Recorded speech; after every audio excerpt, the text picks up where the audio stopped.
Está começando mais um NCcast. Estamos com uma galera top, andando aqui pelo Target, conhecendo as barraquinhas, né, Carlos? Tem a pipoca doce ali que eu vou te contar, comprando pipoca hein? doce, comprando livro, falando de Jesus, conhecendo missões. Treinando a liderança, né? Que esse é o foco mesmo. Sim, espero que você saia um pouquinho da barraquinha e vá ouvir a palestra, né? Ou o bate-papo aqui do NCcast. Mas eu sou a Gabi Gouveia. Estou aqui com o Carlos. Isso mesmo. A gente está representando a Rádio Transmundial e o Ministério de Jovens, que é o Na Contramão. Então você já pode pesquisar sobre nós, se você está assistindo aí no canal, quer conhecer, ver os outros entrevistados, corre para o nosso Insta, né, Carlos? Que a gente vai colocar os cortes lá. Isso, segue a gente lá no @nacontramãortm, no @RTM Brasil, tanto YouTube quanto Instagram, para você conhecer mais o nosso trabalho e também poder interagir com a gente. Isso mesmo. E hoje a gente vai conversar sobre juventude, sobre trabalho, porque aqui no Target a gente está falando sobre aprofundar raízes, né, Carlos? Isso mesmo. Então tem muita coisa que dá para falar sobre isso e a gente vai receber um cara que é admirado por muitos. Inclusive o nosso técnico de vídeo aqui. Exato, ele já está aqui. Nossa, exímio vocês vão receber teólogo. ele, meu Deus! E a gente vai conversar com Guilherme de Carvalho, que trabalha no Labri, que é presidente da BC2, teólogo reconhecido, pastor da Igreja Esperança lá em BH, e ele veio diretamente aqui para Alphaville, para a IBMA, para conversar com a gente. Então, bem-vindo!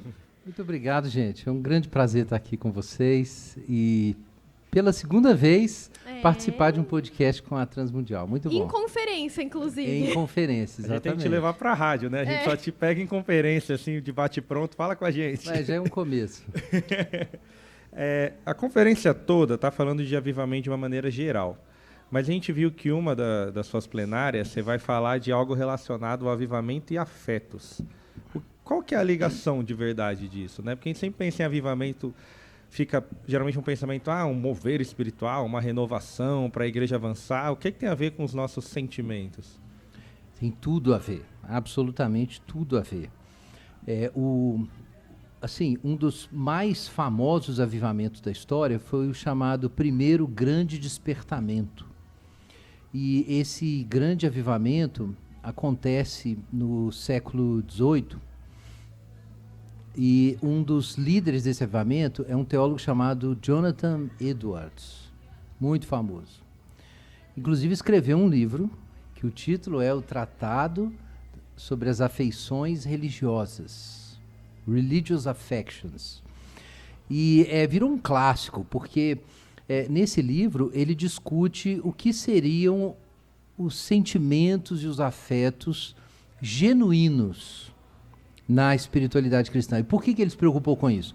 Porque aconteceu esse grande avivamento com muitas demonstrações emocionais e afetivas.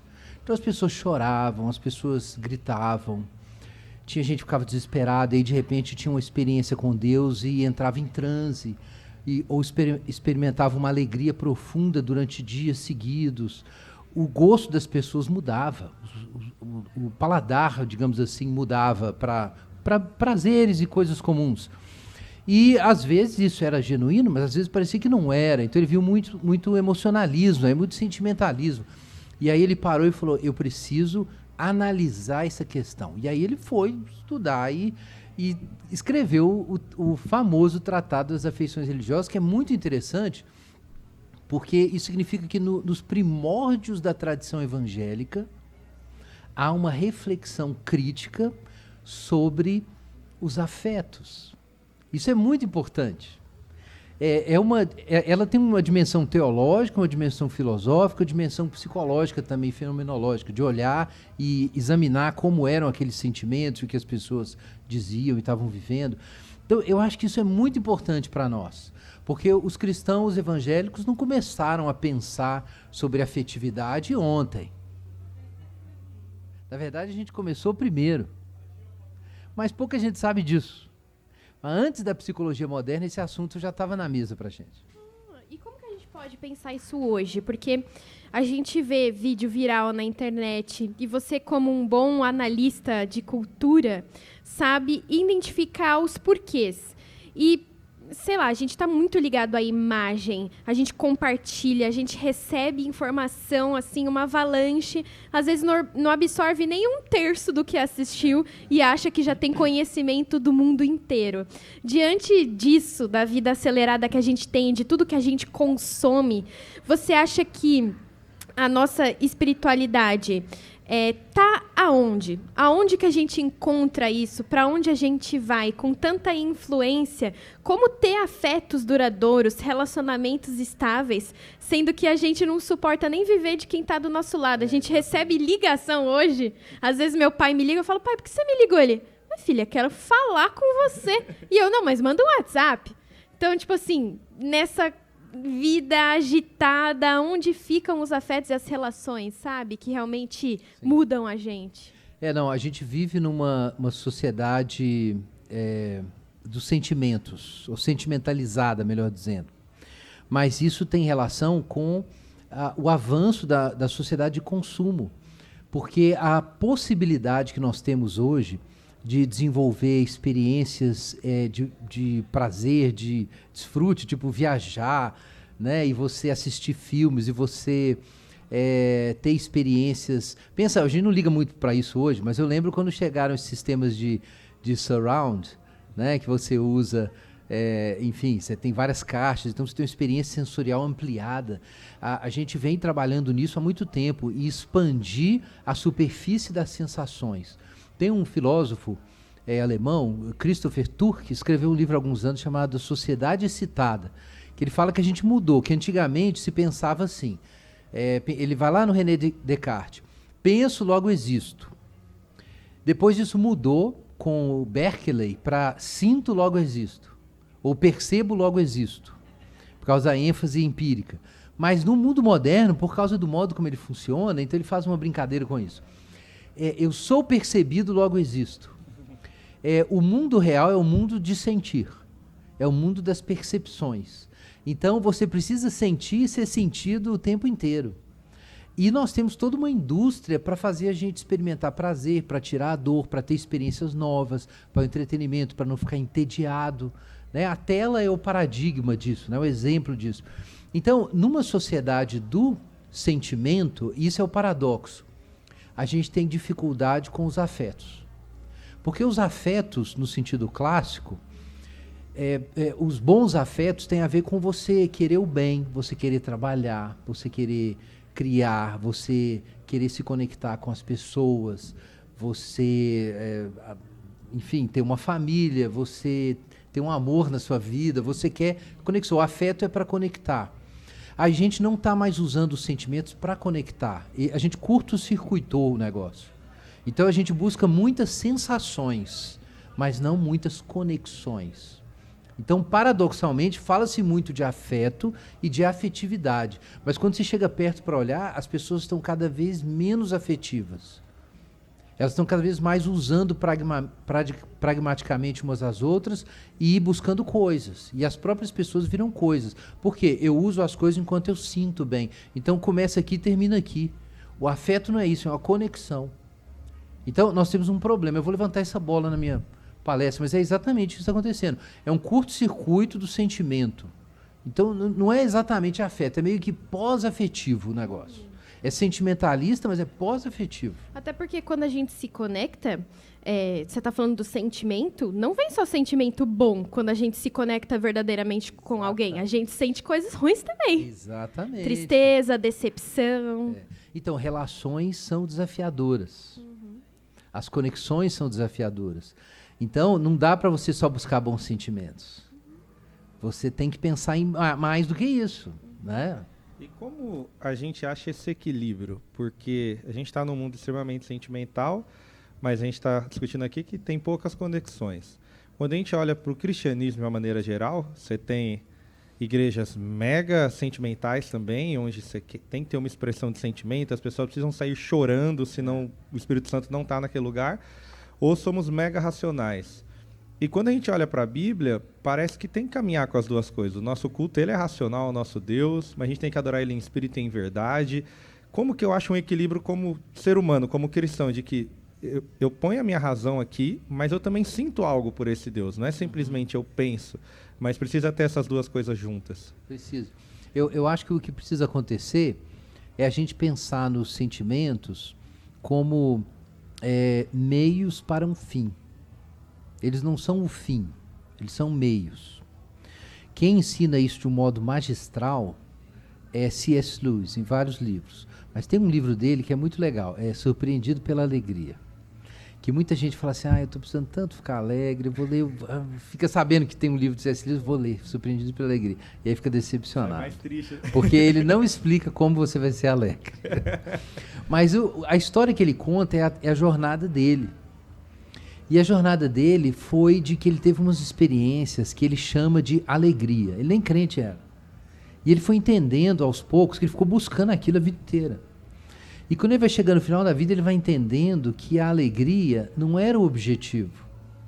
Que a alegria eram sinais. Que você sente alegria quando você está chegando numa outra coisa que é mais do que a alegria. E a alegria sinaliza. Sabe? São os sinais. Ele pensa num avião, ele não pensou nisso, mas isso é uma analogia. O avião acha a pista lá, tem as luzinhas, né? Mas ele precisa chegar na pista. A alegria é as luzinhas, para você saber onde você vai pousar. Então essa é a questão. É que você não pode ignorar os sentimentos, porque os sentimentos são os sinalizadores das coisas. Mas eles são sinalizadores das coisas. Então a questão é se encontrar com Deus, se encontrar com o outro. É desfrutar das coisas boas que Deus deu. E aí quando você se aproxima dessas coisas, as luzes acendem e você fala assim, eu estou chegando aqui. Mas tá ali, não é a alegria. É o prenúncio ali, né? Então não é o sentimento. Então a gente tem que pensar assim, não é ignorar o sentimento, que aí equilibra. Você fala assim, ok, as duas coisas estão integradas, a gente é que separou. Não tem conflito de racionalidade com o sentimento. Na verdade, se você vai para o lugar certo, na direção de Deus, você vai sentir muito racional e muito emocional ao mesmo tempo. Então eu na TPM sou a minha fase mais crente, pastor. Pô, que Agora tem hora que eu falou sou... para algo que só Deus explica, né? A minha biologia, tá, Carlos? Então, mas os sentimentos, aí eu não sou contra, tem pastores que são mais críticos disso, respeito a opinião, mas eu tenho uma divergência nisso. Eu não sou contra o cristão recorrer à psicologia moderna e a psicólogos. E às vezes a gente precisa de ajuda, porque, por exemplo, por causa de uma experiência traumática, você tem alguns aspectos do seu sistema de alerta tão distorcidos.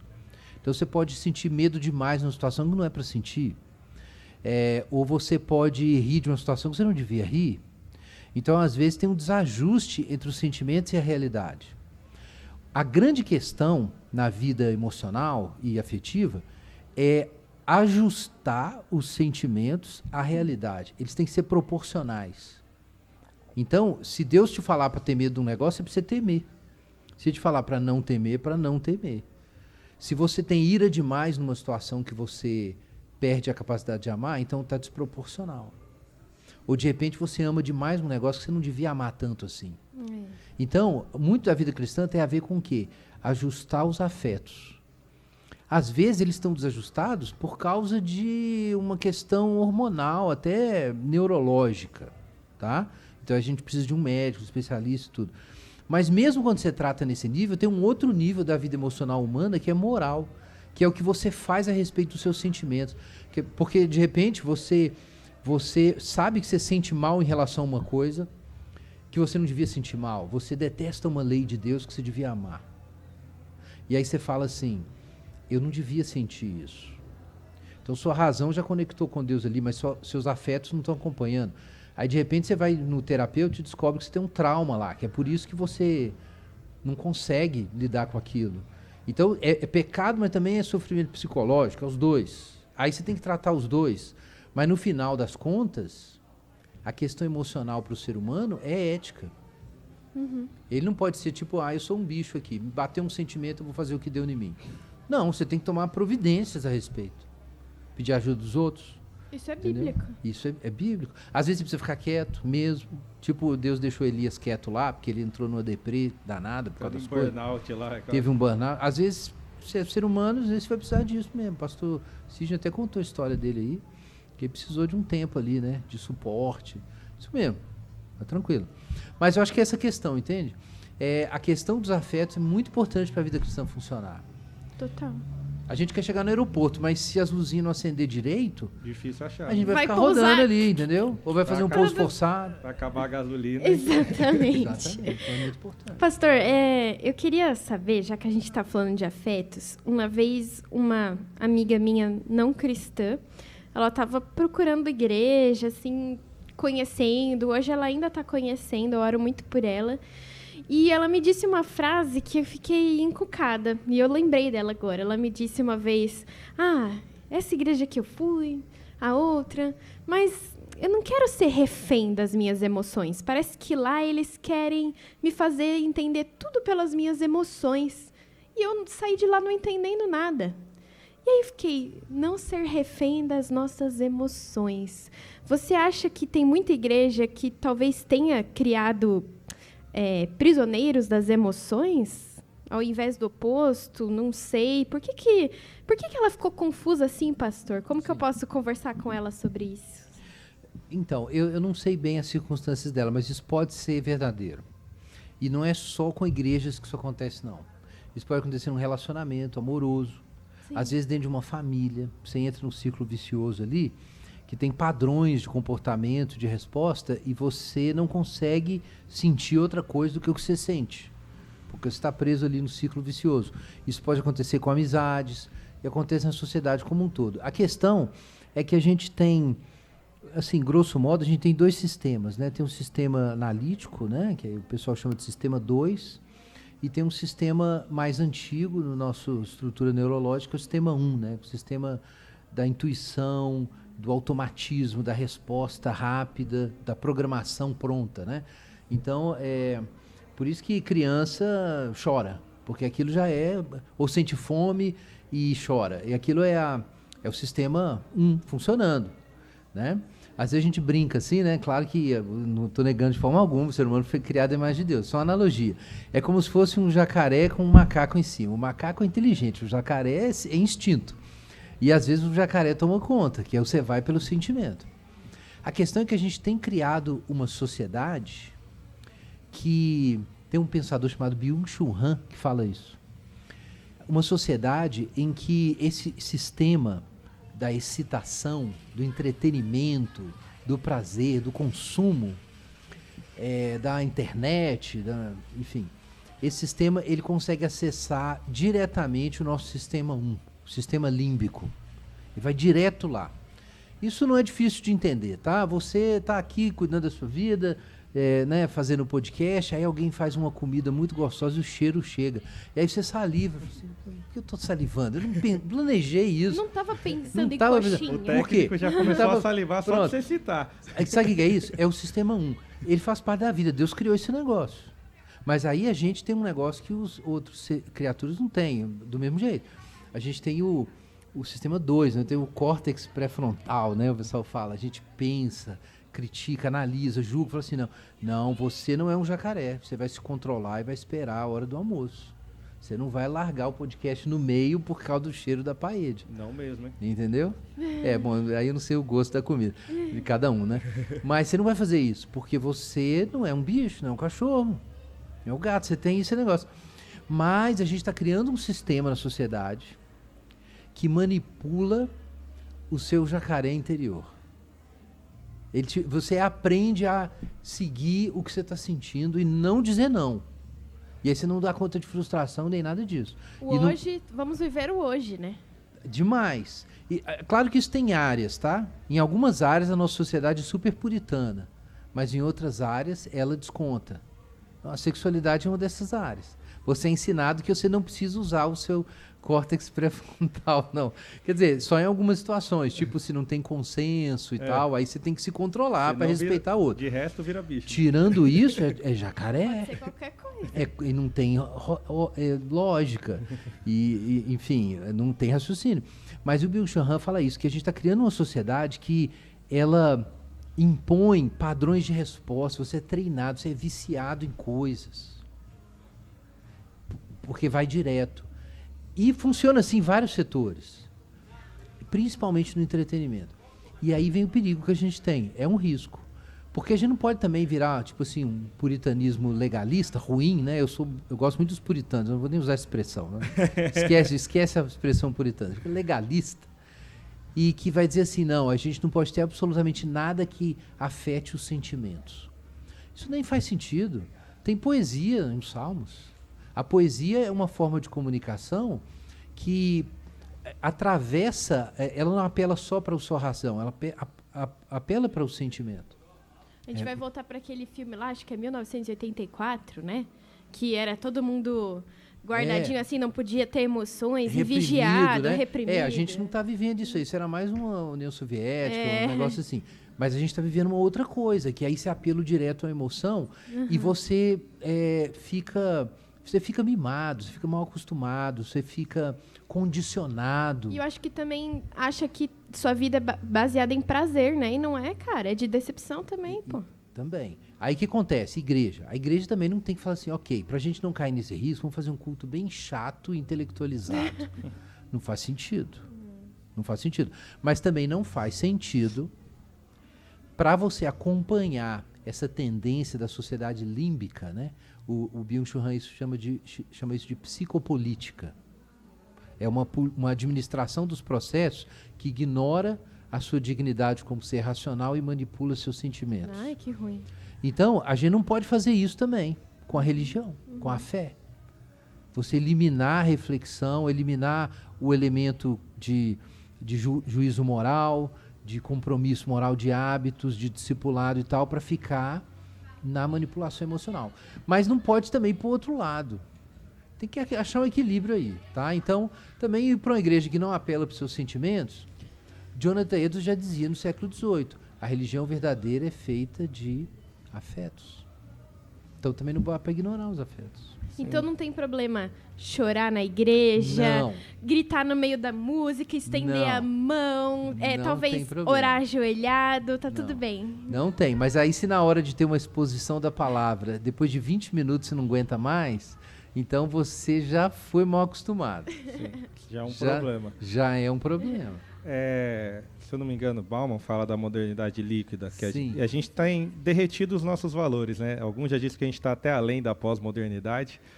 E numa sociedade que derreteu tudo, onde a gente vive realmente esse hedonismo, Sem valores, né? essa busca pelo próprio prazer, como que eu volto a entender o que já disse o grande profeta Renato Russo, que disciplina é liberdade? Como eu consigo passar para essa juventude que, cara, a palavra de Deus, ela te impõe limites, e Deus põe a gente como filhos, mas também como escravos, porque é só nele que tem liberdade. Como que a gente passa? Porque eu vejo que a igreja, os pais de hoje em dia, eles acham que o filho tem que fazer tudo, porque senão o filho não vai ser feliz, então não impõe limite. E a gente está cada vez impondo menos limites com medo de perder as pessoas. Será que a gente não tem criado jacarés ao invés de macacos? Na verdade, eu acho que o que a gente tem é uma situação um pouco neurótica. Porque, por um lado, você diz assim para a pessoa, olha, vai ser feliz, o negócio é ser feliz. Vai seguir seus sentimentos. Os pais, às vezes, falam assim, o que eu quero para você é que seja feliz, meu filho, pronto. Né? Essa é a meta. Só que a estrutura da nossa sociedade coloca sobre os jovens cargas cada vez maiores para eles serem integrados e produtivos. Então, você vê que é um negócio meio estranho, que é assim, você é altamente pressionado pela realidade, porque a realidade demanda de você disciplina, trabalho, saber se comunicar, não falar bobagem, não falar algo politicamente incorreto, ter metas de longo prazo, você precisa correr atrás. Saber o que você quer ser daqui a 30 anos, Não, você tem que estar pronto. Por quê? Porque o processo o número de anos para você conseguir entrar e se estabelecer no mercado de trabalho aumentou. E o preço, isso é um problema, né, de housing em vários países, o preço de habitação nas grandes cidades subiu demais também. Então, você vai precisar de muito mais anos de estudo, muito mais relação para você chegar num objetivo mínimo do que antes, né? Tem muito meme, tipo assim, que o pai fala assim, quando eu tinha a sua idade eu já tinha uma fazenda, 2 carros, não sei o quê, né? Mas o cara precisava do quê? Aí é zoeira, eu sei que é exagero. O arroz era mais barato, feijão. Dizem isso aí, que era tudo mais fácil e tal. Enfim, tem Você essa tem discussão. um bilhete único mensal, Nossa, já é difícil ter um VR pra Não, trabalhar, o cara a não maioria tinha que, PJ. o cara não tinha que fazer pós-doutorado para ter nada. Ele fazia a oitava série e Hoje resolvia é a vida. bacharel para ser telemarketing. Para ser telemarketing. Não, tudo bem, eu sei que tem uma guerra geracional aí nesse discurso.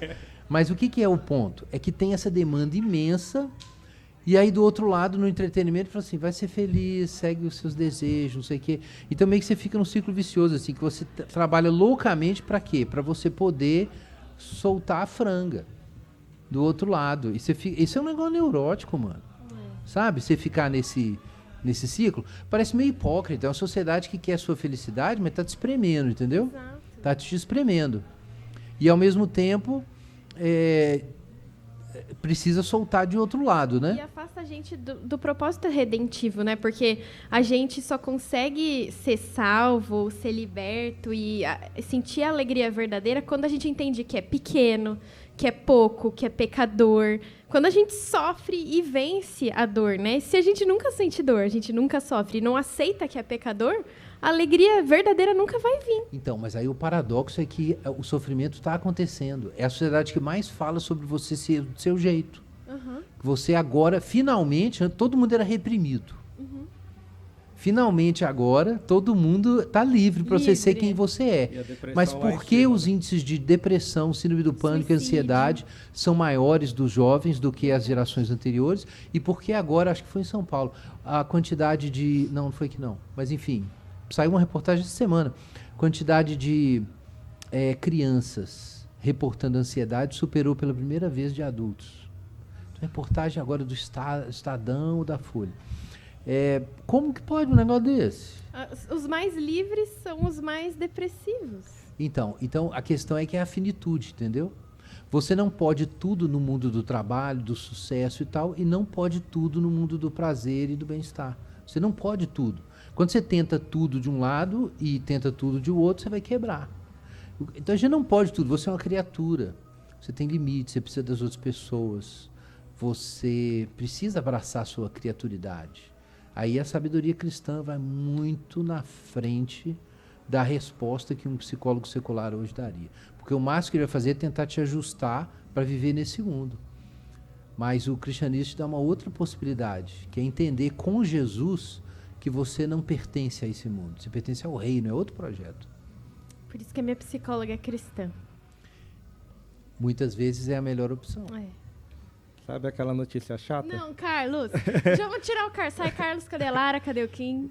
Por que não? Não, tá muito bom esse papo. Tá, a gente podia ficar Ai, aqui vai doer meu coração. muitas horas, virar uma inteligência limitada, né? Que você entra com 15 anos, sai com 35 do podcast.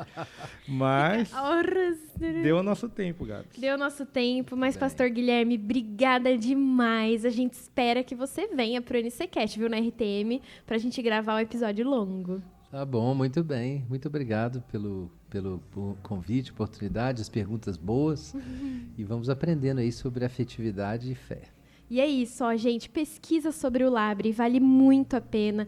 Pesquise sobre o Pastor Guilherme, ele tem muito conteúdo espalhado aí. Já que a gente rola o feed e não consome nada relevante para nós, vai atrás dele, porque aí você vai rolar o feed e vai receber coisa boa, tá bom?